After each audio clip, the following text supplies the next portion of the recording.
Hello, good evening, everyone, and welcome to Expression Mode on Groove Radio Detroit. Welcome to my episode 4. I have a special guest this evening and also a music feature. Again, my name is Shavonne. Thank you again for tuning in. Just want to let you know my special guest is Chante Mason.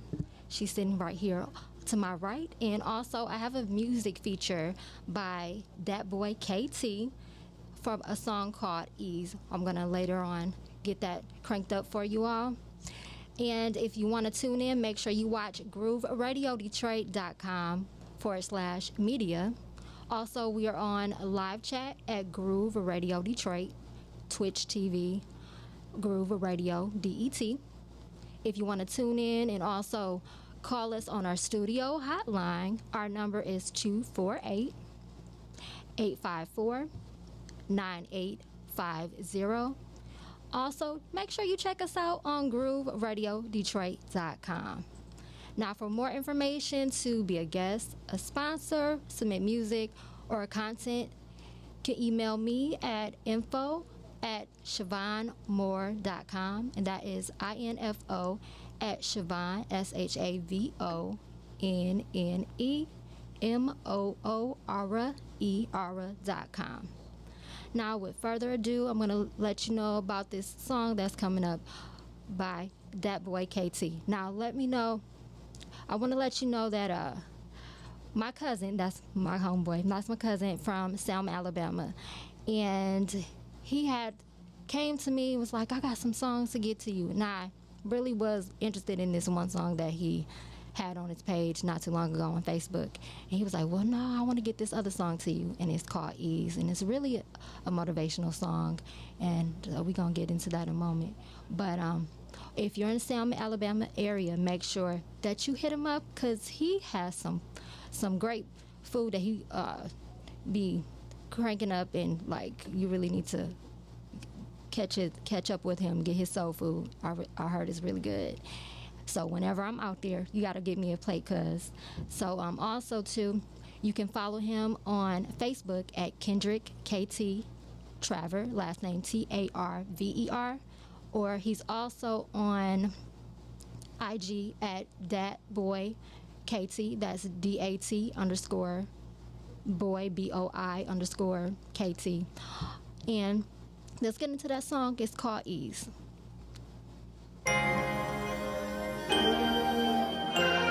Yeah.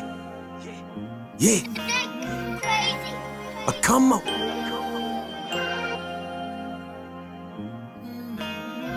I'm out to get my money.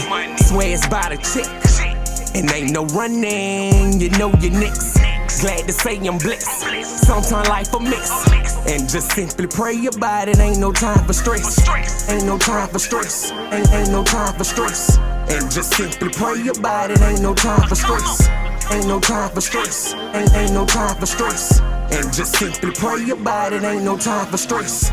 Get down on my knees and thank the Lord for breath. You were surely there, couldn't call nobody else. Stay focused, maintained, and I moved on. Hold my head up and always stay strong. Plenty times done went wrong and I knew right. But I see the light, won't go without a fight. Try with all my might, I'm gon' live my life.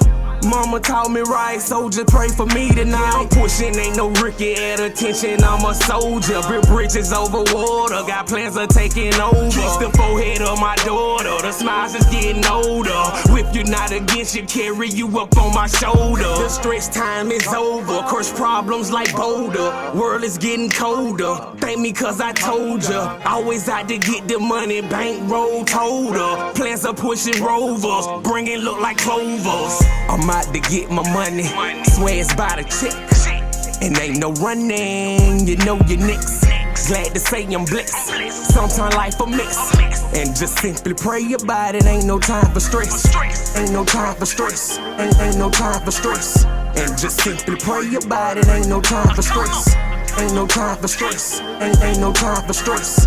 And just simply pray about it. Ain't no time for stress. I clock in, clock out, just to get that paper. Thank the Lord that I'm able. This job did me a favor. Remember all them days of change off from my table. I was tripping, got a whipping, cause that's not how they had raised them. Beginning of my life.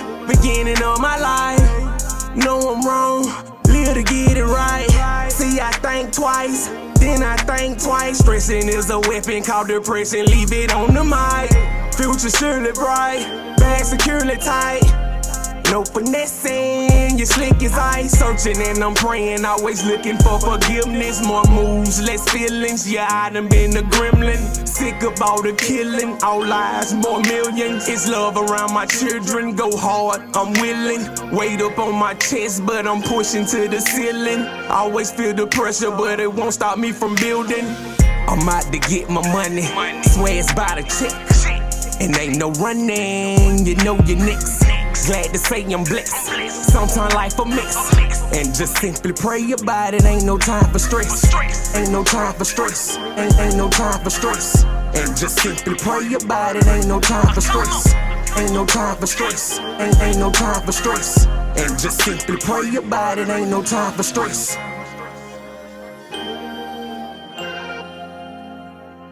Ain't no time for stress. And just simply pray about it. Ain't no time for stress.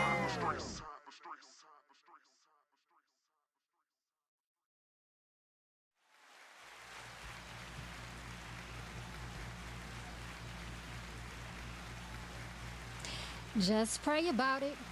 Ain't no time to stress. Ain't no time to stress, okay? So I'm going to get into my guests very shortly. Again, shout out to my cuz, that boy KT. And again, he's on Facebook and IG. So Chanel brought me some journals. I'm so geeked about it. It's one called Be Kind to Yourself. And also another one, Live for Today. And they're both on Amazon. Thank you so much. You're very welcome. Yes, so please tell me. So she's here this evening to share a personal story that's really near and dear to her, that she wants to share with the public and be able to help others that's dealing with a similar situation as herself. So also I just want to know, what made you want to be able to open up about your personal situation? Honestly, it's been about 20 years almost since it happened. And it's funny because I listen to the Steve Harvey Morning Show every morning. And he does a cold open, about 10 minutes, just talking about how God has blessed him, or how God has put a word on his heart he wants to share with other people. And, you know, they have the strawberry letter. And I think it was about a year and a half ago, I was like at the dealership or something, and I was listening to it in my earbuds. And there was this lady, and she was a former stripper, right? And but she started going back to church. She was really, she really had a goal set to just walk a different path. And so she was missing that money though. And so she wanted to go into counseling so that she could, you know, stay on this path, as she said, and not worry so much about the money and whatever else comes with it. And instead of her getting the counseling that she needed, this man took advantage of her, so a leader at her church who was supposed to be giving her counseling, and instead he had her stripping for him for money. And I'm at the dealership, and I'm just like, I got triggered, Wow. and I said, I gotta get this down. I gotta share. Because it was touching to It was. It going was. through. And so I started just kind of typing it out on my phone. And I was like, well, this might be getting too long, but I'll get back to it, you know. And So basically, it triggered emotions within you because it was a similar situation that you went through, basically. right. I wasn't a former stripper. Of course not, right? And that's okay. You know, shout Right. out to, you know, people in that profession. But I went to leadership someone in leadership in my church about 20 years ago, and looking for counseling because I was just getting out of about a 6-year abusive relationship. And it's a family church. My family actually built that church, or helped to build that church. My grandmother went there for, I don't know, 50-something years. Had to go every Sunday. So I was very comfortable. I was very familiar. And she, you know, she knew some people in leadership, and she reached out to one of those people and said, you know, my granddaughter needs your help. And he was kind of young, considered young. He's about 20 something years older than me, but still considered kind of young. And so that's how it started, basically. So you were in the church home, and you were trying to get counseling from someone that was counseling at the church, basically, right? Right. Okay. Exactly. And so it started out very, you know, what you would expect, just trying to coordinate time so we can meet and talk. And but I just knew that he just wasn't available right away. And so we finally met up, and it was somebody else from the church that was there. And he didn't say that he was going to be there, and he just kind of, when he sat down, he just kind of boxed me in. And I just felt like, you know, what is this? But, you know, I just was like, well, I don't know. It could be anything. So At that time, was he doing individual therapy, or counseling, or was it like with group of young kids or young adults, or how did that go? As far as I knew, it was just me. Okay. I'm sure I won't say I'm sure, but I assumed that, you know, he had counseled other people at the church as well, maybe even in group settings. But I took it as he was doing my grandmother a personal favor, because they had established a rapport over the years. It's funny because I met him when I was 12, when he was very young in the church, like in Georgia or something. We took a trip down there, so I knew already who he was. What's the age gap between the both of you? 23 years. Okay. At that time, when you started seeking counseling within the church home, were you in therapy at the time? Actually, I was. I had some medical issues that actually, if I had greater stress, it would exacerbate those issues. So I was sent to counseling to keep my stress levels down. I started when I was about maybe 18 or 19 because of those medical issues. Okay, so was the therapy due to medical situations, or what was the focus on the type of therapy that you had? At that time, and actually it kind of overlaps with that abusive relationship that I was in. So we were actually going to begin to go to her together. And with a guy that you was in a relationship with? Yes. And but we never made it to that point. Okay.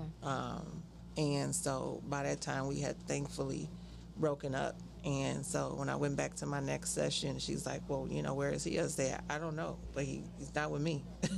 And so for me, that was what I needed at that point. But I had already started going back to church before we broke up. And so to kind of transition into that counseling. So that's what made you want to start getting counseling? Right. Okay. Right. And that's why I went ahead and agreed, because my grandmother had already set this up, and I was just like, it's my grandma. I mean, what are you going to do? Right. And I said, well, she sees, that I need it. And I said, I agree. I didn't have any issues with going. So, yeah, like I said, it started out like what you would kind of expect at first, sort of. Thinking back to that thing at the restaurant, but he was just trying to get a better understanding of where I was, emotionally. And this is with the counselor from the church? Yes. Okay. And so, but then it was, I have to travel a lot, and then I have a lot of meetings. Do you mind if I can come by after my meeting is over? And I had a full-time job, because I was 25. I had a full-time job, so I'm like, okay, well, what time is that? And he's like, well, it might be later in the evening. And I remember that he had come to my grandmother's house a couple of times in the evening. And I said, okay, that's my point of reference. And so I said, okay. And just thinking that, all I'm thinking in my mind at that point is, he's busy with other people, whatever he's doing, meetings and things like that. I just want to talk. I just want to start getting some of this stuff off my chest. And if this is the only time he has available, then okay. And I made my grandmother aware of that, and she's like, it's him. I mean, what is he gonna do, right? And so how often were y'all meeting? Probably it wasn't like we were meeting very often in the beginning, and it was like a couple of meetings, and then and you said you were 25 at the time. And but it was a lot of like either phone communication or emails. Okay. And the emails would kind of start a little bit at a time, and then he was emailing me to check on me every day. And then it was, well, I just wanted to see how your day was going, because I'm enjoying our conversations, that kind of thing. And it just kind of slowly built up, as I've been reading and researching. They call it like grooming, or when you're just trying to get someone to trust you. So you start off really slowly. And so that's what he did. And then it was, I think about you often, and, but like I said, it was like a very gradual kind of thing. And what do you mean by that? When you say you thought about me often, you said it was a gradual thing. Yes. As far as what? About the way that things were building, because he was basically setting me up to do something physical. Okay. And that's in retrospect. I mean, at the time, I would not have thought that that's what he was doing. And so it was getting to the point where, I'm conflicted now, because, it was almost like I was beginning to start to be emotionally invested. And it's not about. Sometimes too, at that age, you kind of still trying to learn yourself and trying to just trust in someone, and it's like you still young at that age, trying to figure out things. So absolutely. And I learned too that your brain is still growing, right? At 25, and so they think that once you're 18, you're done. You're grown. You can vote. You can do all of these things. You've graduated high school. Put you out my house, right? Yeah, you know, you can live overseas somewhere in a bunker because you have everything that you need. You've been prepared. Right. And that is so not the case at all. So from the calls and emails and whatnot, so you said it was building up from there. So what was occurring or what happened?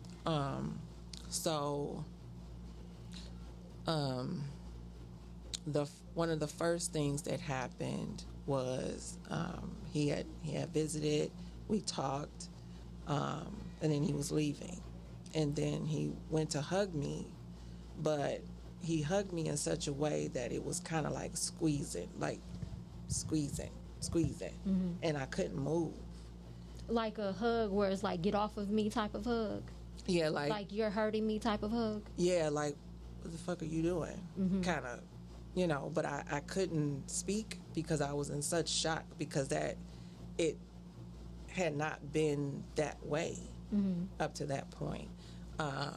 I'm strictly, again, just trying to make some sense of the last 6 years with this guy.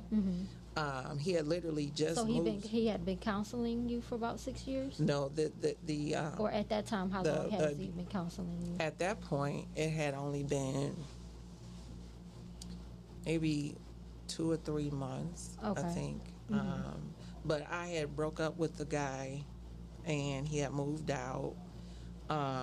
And within a matter of a month or two, we were already in communications with each other. It was just, you know. With your counselor? Yeah. And so I, sorry, I lost my place for a minute. You say he had hugged you and it was uncomfortable? It was very uncomfortable. And then because my head was turned to the right, and then when he finally kind of sort of let me go, I opened my eyes, and when I opened my eyes, he was coming towards me, you know, mouth open, tongue out, like, and I still couldn't move. So you would say. So, like, at that time, like, were you, like, still in shock at the moment? I was. Or, like, surprised? Or, like, okay, he can't come over here no more? What was your thoughts at the time? I was just, at that moment, just trying to get through it. And, sorry. Go ahead. Trying to get through it. And just to just get him away from me. And then... and it's funny because my memory kind of cuts off at that moment. I'm sorry.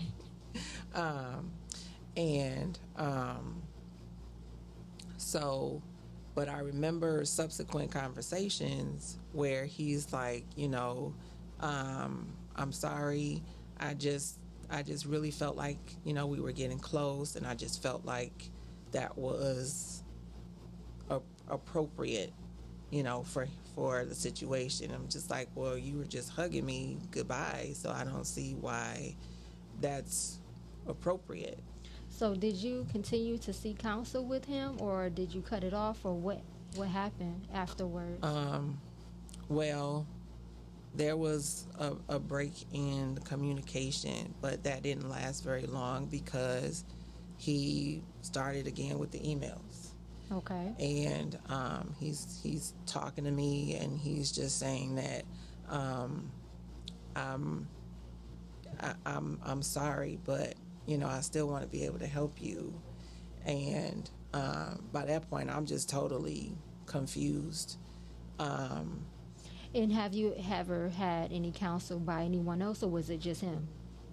It was just him. Okay. And because I was always and still am a very private person, so it wasn't like, you know, I wanted people to know that, you know, I spent these last 6 years with this stupid man. I mean, and some people knew, but you know, they didn't know how bad it got. Right, with the relationship that you had been in. That I had been in. So I was just really just trying to just deal with that and just kind of move forward the best way I knew how. Like I said, I had a full-time job then. I was thinking about going back to get my MBA, and I actually was talking to my counselor at the church about that, and he's like, yeah, that would be great.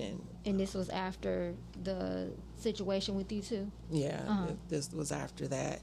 And now in retrospect, I see that he was trying to just kind of redirect and just kind of get the focus off of that moment. What made you continue to seek counsel with him at the time? Before we started, you see my folder here with all these statistics, because I wanted to get that question answered myself, because up until recently, I never really knew why within myself. Like, I would have, the counselor tell me, or the therapist tell me, but I had not received that information, because I still felt like guilty, because I didn't know, like, why was I acting so, I don't know if you call it random or just not making any sense. But when you've been traumatized already, when you've been in an abusive situation, whether it's short term at that moment or long term, your mind is cloudy. You don't know. You can't focus straight. You literally cannot process information the way that a person who is right, a person who's not been traumatized. And so it's basically, I went from one abusive situation to another abusive situation, and because I had been in that first situation so long, it was very almost comfortable to be in another abusive situation. But what really did it was, I don't remember the exact date, but it was December 2003. And that was the night that really changed everything for me. And was this the same year? That was the same year. And so really what ended up happening, he wanted to come by and talk again, but by that point the conversations had turned more into, or less about helping me and more about him inserting himself in my life as what he saw as a partner. Okay. And and I'm just like, okay.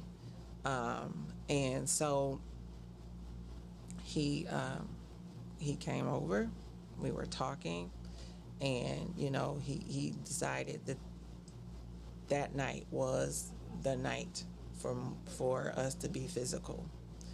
And I honestly, at first I agreed up to that point, and then I said, no, I cannot do this. I don't feel right. You need to go. I need to go. Somebody need to get up out of here. And so I went to, because I had, I'm sorry. I'm just kind of, so basically, not basically, he raped me that night. He forced me to have sex with him. And I remember little things as it was happening, but not every single thing. But I just remember being held and not being able to move, and looking out the window, like really just wishing that I was on the other side. And off record, I know we had this conversation before, and you had described to me the scenario, how it occurred, that you were in a pitch black room that you couldn't see. It was a light coming in from the outside, because it was right by the light post, so I could see a little bit, and so I could kind of see his face a little bit, and him looking up at me, and him just talking to me very almost lovingly, and it was, I mean, I cried. I couldn't understand, like, why, and more importantly, I could not move.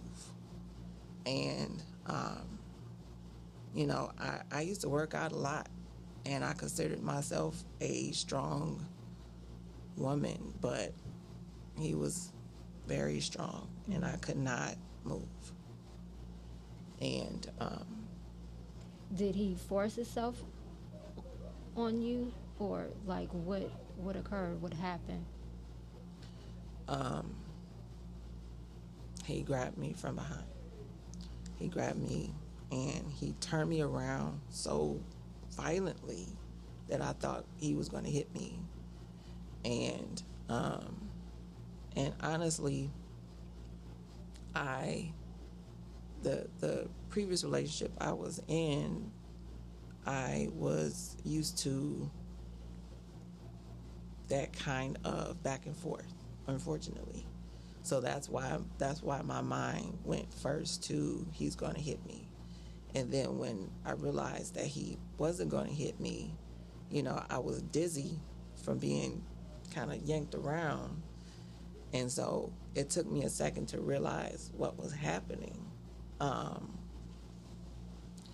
And so also I'm thinking, how am I in this particular position when in my mind, you know, you've seen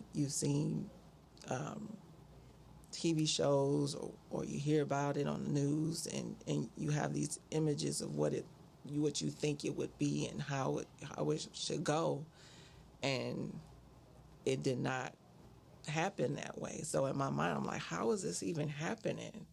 Like, I can't believe this is even happening. This, like, almost like I'm trying to analyze, like, what's going on, but at the same time realizing that something is actually physically happening to me. Right, and for someone to be your counselor, you wouldn't expect anything like that. Absolutely not. Absolutely not. So I can't tell you how long it lasted, or it felt like an eternity. I'll tell you that. And I don't remember exactly what happened, like, right after that moment. And I did not remember that moment for years. That moment, I can remember subsequent things, but I could not remember that moment. And when I finally remembered that moment, it had been years. Like you tucked it away? Yeah, like my brain just shut down. And I just recently read something. It's a part of your brain that when you go through trauma, this particular part of the brain, trauma will start to, that stress will kill the cells. It will literally kill the cells in your brain. And what made you when did you forget, and what triggered for you to remember what happened?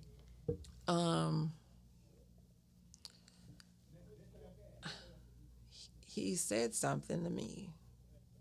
This is much later, like after, I moved away and came back and all of that. And I mentioned my grandmother for a couple of reasons. And I talked about how, that was the family church. My grandmother had this way, and trust me, I took care of her until almost till the day she died. I love her, but she had this way about her that you going to church today. Mm-hmm. You That's in all town. grandmas be. You in town. You back here now. Where did you go? I moved to Wisconsin. Okay.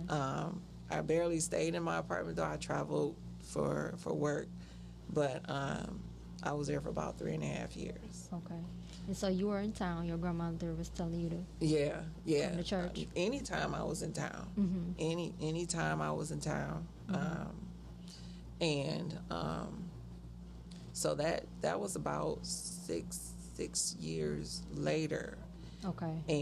And even then, when I remembered, it was because I got triggered and I had a huge outburst, and then I forgot about the outburst. So it wasn't until the next year. What kind of outburst? Like what? He had said something. I think he had just said hello or something. Or no, it wasn't just hello. It was something that he said that was very loaded, almost to say that it's a whole lot of backstory to this. And I'm just, by that point, I was just, anytime I was around him, I was just angry. Were you at the church at the time when he spoke to you? It wasn't the church, that they have like the annex, where they have all of the activities and events. Okay. So it wasn't actually in that building, but it was the one right next to it, and it was an event. And it's funny too, and I remembered this on the way here.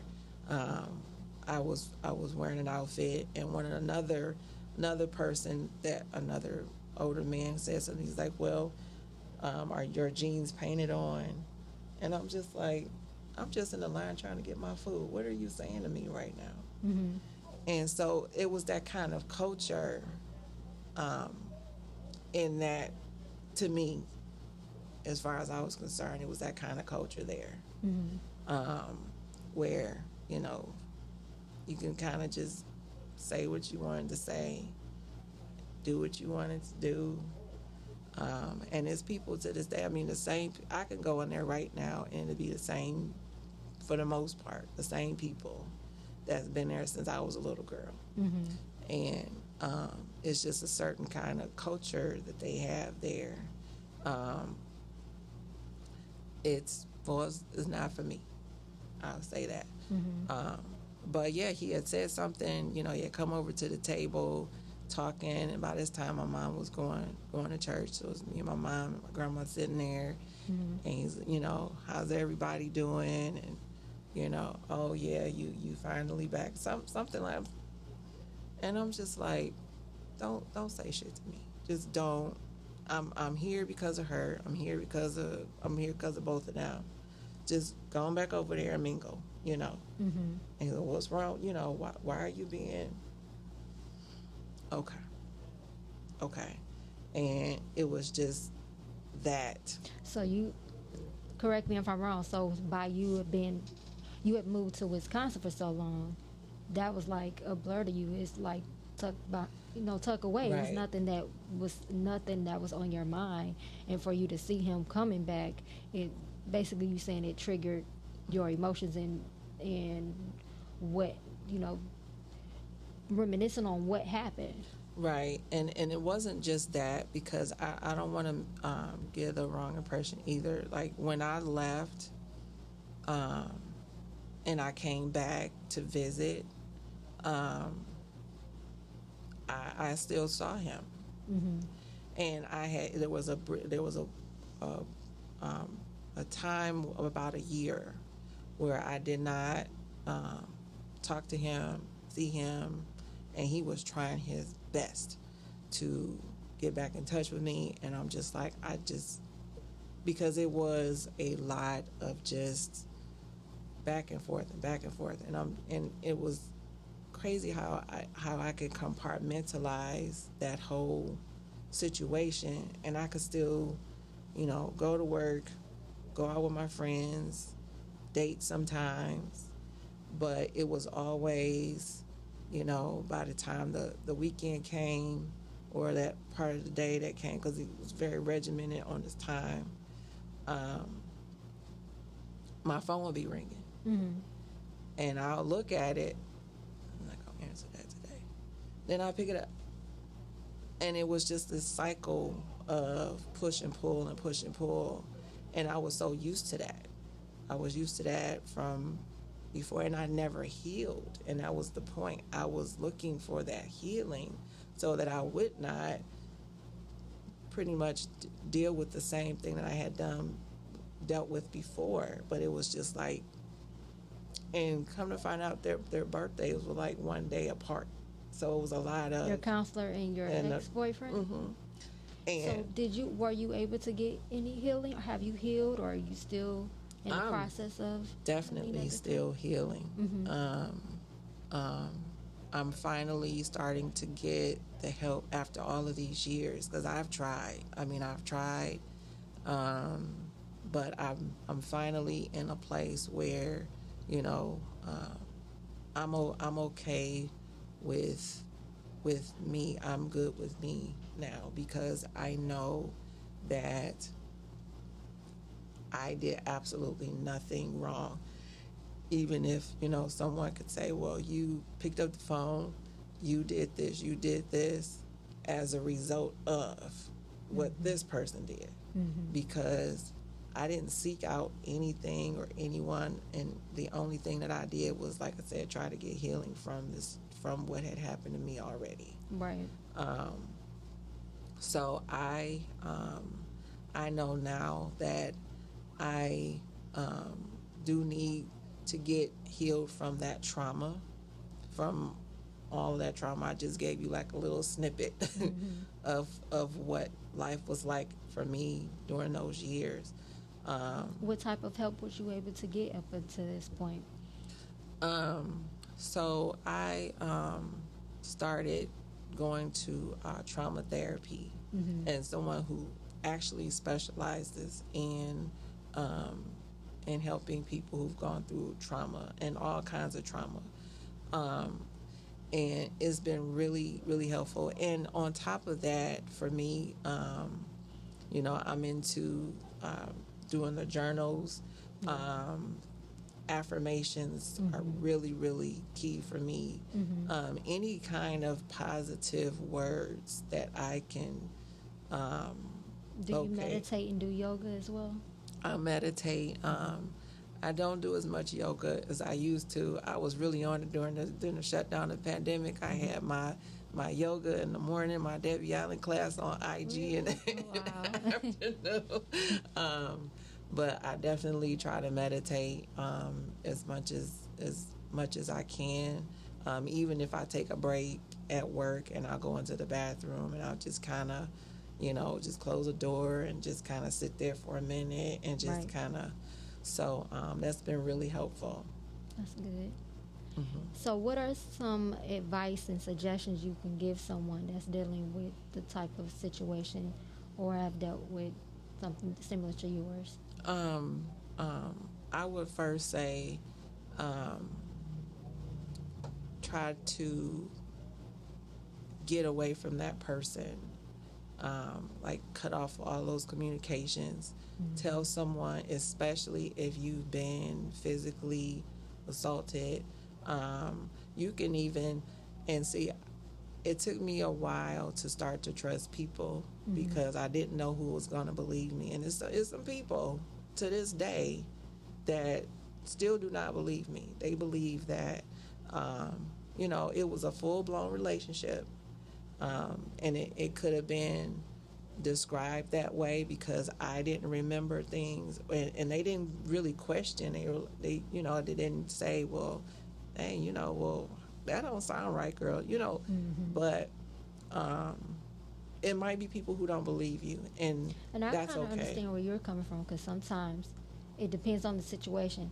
Sometimes a older figure try to groom or manipulate or get close to Coerce a you. younger a younger person that they're interested in, and yeah, that can really, you know, alter things too. Yeah, and it can just spiral out of control before you know it. And that's the point is, you know, it, even if you feel like you've lost control, it's definitely not you. You are not the cause of that. That's what they do. They do this all the time. If you're seeking help and refuge and all those things, it's not your fault. And, you know, tell who you need to. You could tell someone at the church that you trust. You could tell your family members. Call the police. They have a hotline. Help hotlines. They have hotlines. And see, now you have, you know, your phone, you got Google. We didn't have all of that stuff. Right. You know, we had to pay for every text message we sent, and with our little minute plans and our flip-flop phones, and we didn't have this, you know, social media. You didn't have the Me Too movement. Right. You know, so there's a lot more information that's accessible. So you can definitely, you know, seek that out, and like I said, just try to get away from that person, but just know that you're not alone, and don't try your best not to internalize, and definitely get the kind of help that you that would be able to help you through that, like trauma therapy, like people who actually specialize in that, right. in that area, so you won't be arguing with your therapist, because I have argued with my therapist before. Yeah. Like, you know, well, you shouldn't have. Like, okay, you got to get out. Like, some of them I'm only leaving. specialize in certain things. Right. Yeah. You know, and so if they don't want to, because sometimes therapy too, you got to remember that therapist is human. Okay, fine, but this is your job, so don't bring your life into my session. Right. That's happened to me too. Really? And it's just like, so I'm just waiting to talk about me. Wow. So are there some, have you participated in any organizations, or are there any organizations out there that you know of that helps with domestic situations or abuse or anything like that? Now, I haven't personally done that. I'm definitely going to be, I'm hoping to speak to some women's groups this year. Yeah, you did say that. Yeah, because I think that it's, you know, in this, I'm able to find my purpose, building or starting to see what my purpose actually is. But there's a website you could go to. It's called RAINN. Let me find that here. It's spelled RAINN.org, and it stands for rape, assault, incest. Forgot what the National Network. Okay. And they also have a what's the website again? It's RAINN.org. Okay. And you can go, and there's a lot of information on there. That's good. That's good. And I know a couple of months ago, I went to this poetry night, and it was a young lady that did stand-up poetry there, and she had came from a domestic situation. She's happily married with kids now, but she said she wanted to use her platform and be able to travel around the world and use her poetry as a way of uplifting women and other people that's been in type of situations that she's been in. I think that's incredibly awesome. That is cool. Yeah, I think that, you know, when you bring awareness to the situation, it doesn't seem like it's so far away from you that it actually, you can relate to it. And so the more you hear these kinds of stories, the more it makes people actually open up. I mean, like with the Harvey Weinstein thing, with the Me Too movement, you know, one person started, then another person came out, and then next thing you knew, it's like everybody in the industry. I mean, people who hadn't worked for years because he had, put the word out there, she's difficult, she's that, because she didn't want to participate, or she had, been. Is he still on raped. trial, or did they put him in? Harvey Weinstein. Or is he in jail? dead? No. I think he might have.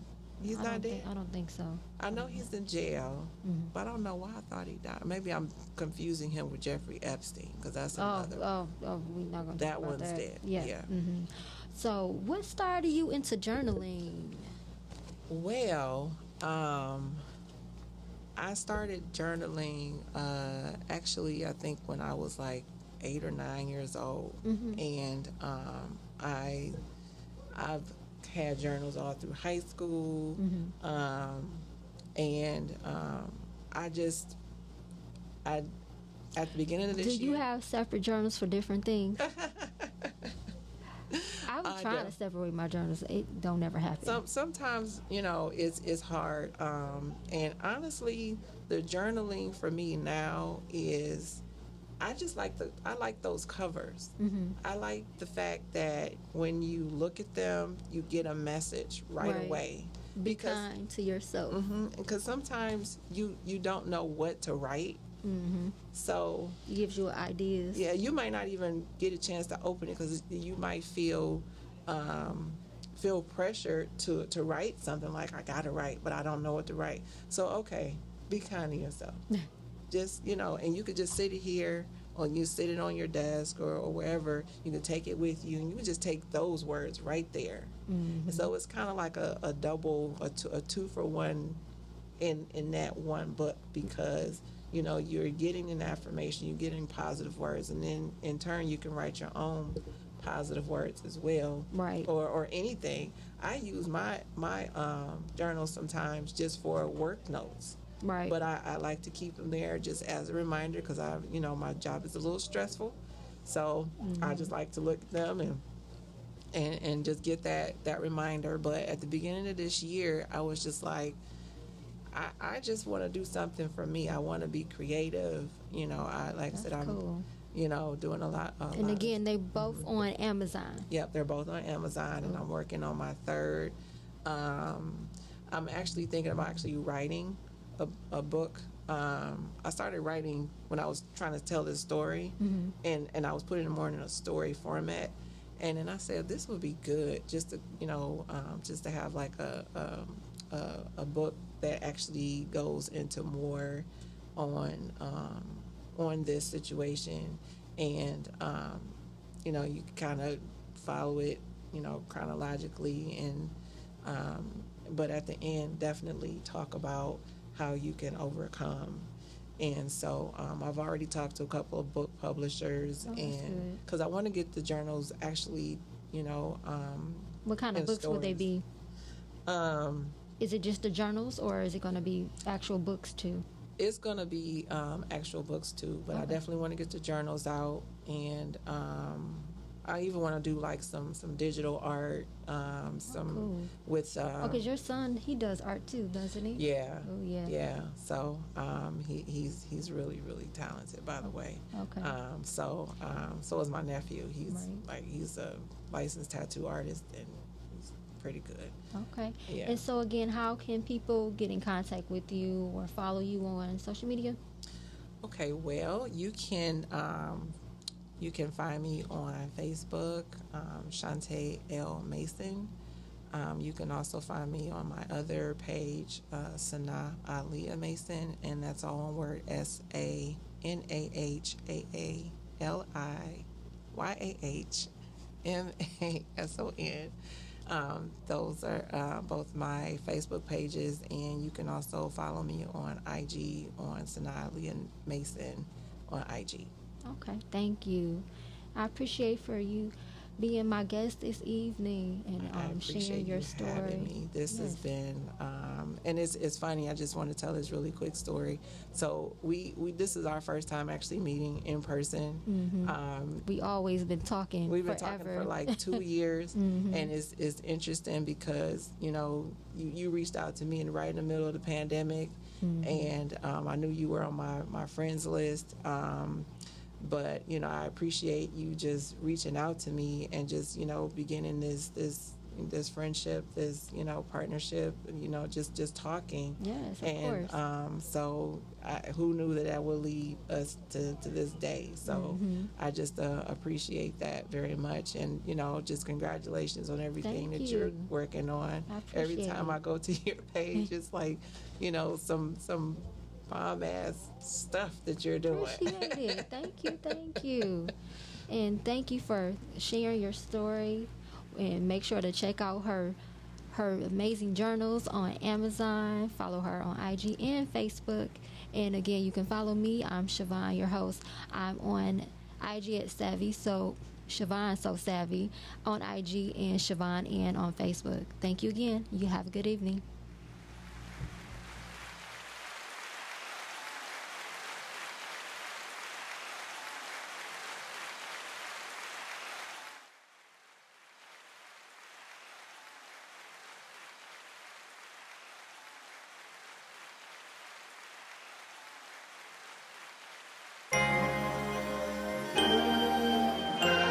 Yeah.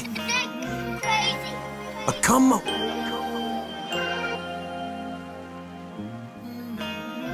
I'm out to get my money. Swear it's by the check. And ain't no running, you know your nicks. Glad to say I'm blessed. Sometimes life a mix. And just simply pray about it. Ain't no time for stress. Ain't no time for stress. Ain't no time for stress. And just simply pray about it. Ain't no time for stress. Ain't no time for stress. Ain't no time for stress. And just simply pray about it. Ain't no time for stress. Get down on my knees and thank the Lord for breath. You were surely there, couldn't call nobody else. Stay focused, maintained, and I moved on. Hold my head up and always stay strong. Plenty times done went wrong and I knew right. But I see the light, won't go without a fight. Try with all my might, I'm gon' live my life. Mama taught me right, so just pray for me tonight. I'm pushing, ain't no Ricky at attention, I'm a soldier. Built bridges over water, got plans of taking over. Kiss the forehead of my daughter, the smiles just getting older. If you're not against you, carry you up on my shoulder. The stress time is over, crush problems like boulder. World is getting colder, thank me cause I told ya. Always out to get the money, bankroll total. Plans of pushing rovers, bringing look like clovers. I'm out to get my money, swear it's by the check. And ain't no running, you know your nicks. Glad to say I'm blessed. Sometimes life a mix. And just simply pray about it. Ain't no time for stress. Ain't no time for stress. Ain't no time for stress. And just simply pray about it. Ain't no time for stress. Ain't no time for stress. Ain't no time for stress. And just simply pray about it. Ain't no time for stress. I clock in, clock out, just to get that paper. Thank the Lord that I'm able. This job did me a favor. Remember all them days of change off from my table. I was tripping, got a whipping, cause that's not how they had raised up. Beginning of my life. Know I'm wrong, live to get it right. See, I think twice, then I think twice. Stressing is a weapon called depression, leave it on the mic. Future surely bright, bag securely tight. No finessing, you slick as ice. Searching and I'm praying, always looking for forgiveness. More moves, less feelings, yeah, I done been a gremlin. Sick of all the killing, all lies, more millions. It's love around my children, go hard, I'm willing. Weight up on my chest, but I'm pushing to the ceiling. Always feel the pressure, but it won't stop me from building. I'm out to get my money, swear it's by the check. And ain't no running, you know your nicks. Glad to say I'm blessed. Sometimes life a mix. And just simply pray about it. Ain't no time for stress. Ain't no time for stress. Ain't no time for stress. And just simply pray about it. Ain't no time for stress. Ain't no time for stress. Ain't no time for stress. And just simply pray about it. Ain't no time for stress.